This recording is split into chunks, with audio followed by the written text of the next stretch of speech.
Hello，大家好，我係 Noel，我係一位fashion 同埋 travel 嘅 content creator。我係阿飛，我係一個 fashion stylist。我係 Travis，我都係一個 fashion 同 lifestyle 嘅 content creator。其實我做 stylist 之後嗰2年咧，咁都有一啲雜誌嘅訪問啦，咁佢要我分享一啲配搭嘅心得啦。嗰段時間開始咧，就有一啲 fashion blogger 嘅出現啦。咁我嗰刻就諗下，不如我都可以試下做一個 fashion blogger，咁樣開始先嘅。咁到慢慢演變成開始有 Instagram 嘅誕生啦，咁我就慢慢就 shift 咗去做一個 content creator 啦。我嘅工作咧係一個好多機會可以去到其他唔同地方嘅一個工作。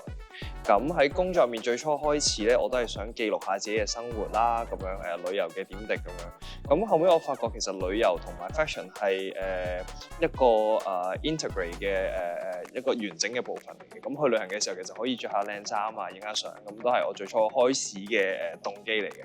我本身就係做一啲關於 textile 方面嘅工作嘅，咁都叫做有少少涉獵到fashion 嘅嘢啦。咁但係喺一個唔同嘅層面上面接觸到其他品牌啦。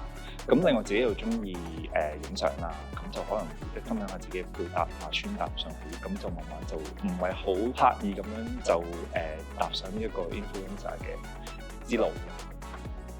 我覺得最緊要就係要了解下自己個人嘅風格啦，同埋有啲咩適合自己啦。我覺得呢個係最緊要嘅，唔好盲目去追求一啲當季嘅潮流，或者一啲好流行嘅元素，就覺得所有元素都啱自己。一定要了解下自己適唔適合，了解自己身形啊、風格適唔適合，先再去將自己嘅風格再同品牌特色去融入。我覺得呢個係好緊要嘅。我成日都好相信一樣嘢係 wearable fashion 咯。我覺得着衫着上身上面係可以有 function 之餘咧，仲可以令到你個人整體變得好 stylish 嘅。我成日覺得 everyone can be a content creator， 呢個都係我一個 message 想帶出嚟俾大家。